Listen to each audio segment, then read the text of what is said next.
ar-rijalu qawwamuna 'alan nisa'i bima faddalallahu ba'dahum 'ala ba'di wa bima anfaqu min amwalihim. Jadi sini terangkan bahwasanya ada salah 5 perkara. 5 perkara yang membuat istri menjadi dosa besar atau membuat dosa besar terhadap suaminya. Jadi diterangkan oleh Rasulullah SAW 2 golongan. Dari sabda Kanjeng Nabi Muhammad SAW 2 golongan. Seorang tidak melampaui kepalanya. Maksudnya di sini apa? Budak yang lari dari majikannya sampai ia kembali, dan wanita yang durhaka kepada suaminya hingga ia mau rujuk. Rujuk di sini diartikan fitaubati, di dalam tobat. Tobat kepada siapa? Tobat kepada sang suami, meminta maaf, ataupun tobat kepada Allah Subhanahu wa Ta'ala. Maka Allah pun menerangkan ar-rijalu qawwamuna 'alan nisa'i bima faddalallahu ba'dahum 'ala ba'din wa bima anfaqu min amwalihim. Apa laki-laki qawwamuna 'alan nisa'. Ya, suami itu adalah penanggung jawab, pemimpin daripada seorang atas istrinya. Lah maka karena Allah telah melebihkan, sebagian mereka mempunyai laki-laki itu mempunyai jiwa kepemimpinan. Laki-laki itu bertanggung jawab atas semuanya. Itu nomor 1. Dosa sangat besar seorang perempuan yang membangkang perintah seorang suami bila mana perintah itu dalam keadaan fardu. Perintah itu dalam keadaan wajib. Misalnya sholat 5 waktu, suami memerintahkan untuk sholat 5 waktu. Sang istri membangkang nanti. Bahkan kedua kalinya bilang lagi nanti. Ketiga kalinya bilang lagi nanti. Nah ini termasuk salah satu sebagian dari dosa besar. Ini sudah dinas oleh Allah Subhanahu wa Ta'ala. Ini hal yang paling dibenci oleh Allah. Hal yang dimana tidak disukai oleh Allah Subhanahu wa Ta'ala, di mana seorang suami memerintahkan kewajibannya, tanggung jawabnya kepada Allah Subhanahu wa Ta'ala, memerintahkan istrinya, dan dia nggak menolak, tapi dengan bahasa nanti. Nah ini sudah termasuk dosa besar, masuk dalam golongan perkara yang dibenci oleh Allah Subhanahu wa Ta'ala. Yang wajib-wajib pokoknya, untuk puasa Ramadan misalnya, atau tanggung jawab istri kepada suaminya misalnya. Ini juga yang dibenci oleh Allah. Apapun itu yang menjadi tanggung jawab, yang menjadi kewajiban seorang istri. Lah yang nomor 2 adalah wala taqrabu. Nah ini wala taqrabu zina, innahu kana fahisyatan wa sa'a sabila. Dan yang kedua adalah di mana seorang istri terlalu dekat aja kepada orang lain, kepada laki-laki lain. Nah ini termasuk perkara nomor 2 yang dibenci oleh Allah Subhanahu wa Ta'ala.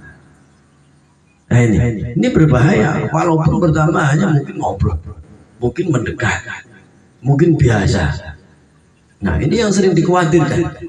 Bahkan sudah perkara itu dibenci langsung oleh Allah. Hanya mendekat, sering mendekat, dan sering merespon. Ya, ini di luar pekerjaan, di luar aktivitas pekerjaan. Itu. Kalau yang dibahas mungkin pekerjaan ataupun apa, ini beda. Tapi kalau udah merespon dengan kata-kata yang lain, bahkan bisa kata-kata mendekat, itu aja itu udah dibenci oleh Allah. Itu. Nah, itu termasuk perlakuan seperti apa? Pandang memandang, digambarkan oleh Allah, dikatakan wala taqrabu zina. Nah, nomor 2 adalah apa? Diterangkan oleh Rasulullah SAW, apabila seorang laki-laki yang nomor 3 mengajak misalkan hubungan kepada istrinya dan langsung menolaknya. Nah ini nomor 3, perkara yang tidak disenangi dan dibenci langsung oleh Allah Subhanahu wa Ta'ala. Bukan hanya Nabi, tapi langsung Allah yang membenci. Dan ada kata lain, misalkan suami ngajak, wah aku repot, kesel, capek misalkan, udah nggak ada waktu misalkan, dan itu terus menerus, bahkan dari berapa hari ke hari terus seperti itu, maka Allah melaknatnya. Bahkan Allah membencinya sampai seorang istri bertaubat, meminta maaf kepada suami dan bertobat kepada Allah Subhanahu wa Ta'ala. Dan kan udah banyak kita kaji di dalam kitab Uqudul Ijad. Ya, sudah banyak sekali kajian yang kita terangkan, kita buka dalam kitab Uqudul Ijad. Setiap bulan puasa Ramadan itu kita buka. Dan yang nomor 4 adalah perempuan yang pergi tanpa seizin suami. Nah ini juga berbahaya. Mau pergi aja, udah nggak ngomong, udah nggak pamit, udah nggak izin.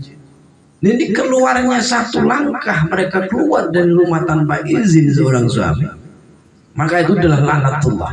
Allah sudah melaknat. Ya, Allah sudah bahkan memerintahkan para malaikatnya. Nah di sini terangkan wa qurna fi buyutakunna wala tabarrajuna wala tabarrajuna tabaru jahiliyatil ula. Wakorna, tetap tinggallah di rumah. Fi buyutakunna, perempuan. Fi buyutakunna, tinggallah di dalam rumah. Tetap tinggallah di dalam rumahmu dan jangan berhias, jangan bertingkah, jangan menggunakan wangi-wangian seperti orang-orang jahiliyah zaman. Lah ini susah. Lah sekarang coba para istri, para perempuan itu kalau mau keluar rumah, baunya udah wanginya, naudzubillah, wanginya masya Allah, minyak apa itu udah ada izin dengan sang suami. Apalagi kalau suami sampai di dalam benak hati dia nggak berkata, dia nggak berani berkata, tapi hanya merasakan sakit di dalam hati, itu Allah pun akan melaknat dan membenci seorang istri yang tidak pernah meminta izin kepada sang suami hanya perkara wangi-wangian. Apalagi sampai pergi tanpa seizin. Ya, sekarang lu udah enak, ya lewat WhatsApp aja plunting itu udah nyampe. Alasan sang suami kerja, sekarang HP aja kadang dalam rumah ada banyak HP, istri megang sendiri, suami megang sendiri. Jadi gak ada alasan. Tetap hukum ini tetap berlaku karena ini adalah apa yang sudah diperintahkan oleh Allah Subhanahu wa Ta'ala kepada Rasulullah Sallallahu Alaihi Wasallam dan kepada umatnya Nabi Muhammad. Dan ini maksudnya apa? Dijelaskan dalam fikih itu kan banyak. Di dalam fikih itu banyak istri boleh keluar tanpa izin sang suaminya dalam kondisi darurat. Sedarurat apa itu? Seperti istri yang kelaparan sendirian di rumah misalkan, dia tidak punya masakan ini dan itu, dan dia pepet wis berjalan beli sayur. Nah ini masih dinegosiasi ini. Dalam keadaan seperti itu maka istri diperbolehkan keluar tanpa minta izin. Itu ya. Ini yang benar-benar kelaparan. Tapi saya ini orang ngomong pesen makan lewat online aja apa udah ada. Pesen makan lewat online aja sekarang udah banyak. Nah ini nggak jadi alasan. Itu nggak jadi alasan apa untuk kita keluar mencari apa pemandangan atau mencari angin. Ini bukan alasan. Bolehlah mencari angin, ajalah sang suami keluar, ajalah jalan bareng-bareng. Ini malah fi nikmatillah, malah akan mendatangkan nikmat dari Allah Subhanahu wa Ta'ala. Dan yang nomor 5 adalah apa? Menggugat cerai tanpa dengan syariat. Maksudnya apa? Menggugat cerai tanpa alasan dalam syariat Islam. Ya, Allah Subhanahu wa Ta'ala melarang seorang wanita, ya, istri itu menggugat cerai tanpa alasan yang kuat. Nah ini juga perkara yang dibenci nomor 5, yang dibenci oleh Allah Subhanahu wa Ta'ala. Kecuali sang suami malas-malasan, bahkan bertahun-tahun tidak dinafkahi, nah ini mungkin bisa jadi alasan. Bahkan banyak merugikan, tidak bertanggung jawab, tidak mencerminkan sebagai seorang pemimpin. Nah ini terkecuali, baru bisa seorang istri menggugat karena apa? Banyaknya alasan, karena kewajiban sang suami tidak dilaksanakan di dalam rumah tangga.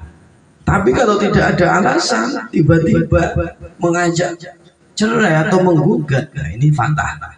Maka termasuk perkara yang dibenci oleh Allah Subhanahu wa Ta'ala. Rasulullah SAW bersabda, wanita mana saja minta kepada suaminya untuk bercerai tanpa kondisi mendadak, mendesak, ya, tanpa ada alasan, maka haram baginya bau surga. Bau surga aja diharamkan oleh mereka. apalagi sampai masuk di dalam surga. Bau surga itu sudah diharamkan, apalagi sampai di depan pintunya. Nauzubillah min dzalik.